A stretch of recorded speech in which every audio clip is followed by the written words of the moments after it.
When I was in high school, I suffered this really serious baseball injury where I was hit in the face with a baseball bat. And it was an accident. A classmate of mine took a swing and kind of bat came out of his hands and rotated through the air and struck me right between the eyes. Broke my nose, shattered both eye sockets, broke the bone behind my nose, kind of deeper inside your skull. I was air carried to the hospital and I was in a medically induced coma overnight. And then the next day, my vitals had kind of stabilized to the point where they could release me from the coma. And it was a really long road back. I couldn't drive a car for the next 9 months. When I went to my first physical therapy session, I was practicing basic motor patterns like walking in a straight line, had double vision for weeks. So it took a while.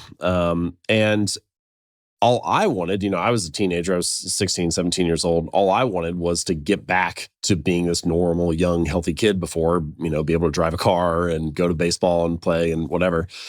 But it was a time in my life when I was forced to start small. I had to just focus on what can I do at this physical therapy session? Am I making any progress from today? Yeah, the last session to this one. If I can't do anything physically, couldn't play baseball for about a year, then, can I study and do well on this test or try to find some small win, some small improvement that I can make.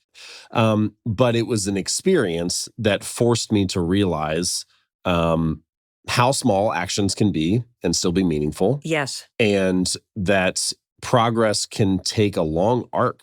And, we all have things in life that we don't ask for. And this was one for me. It was one of the first things I said when I woke up the next day was I never asked for this. But you have to get out of that self-pity loop. It just does not serve you. A bad attitude and self-pity makes every problem harder.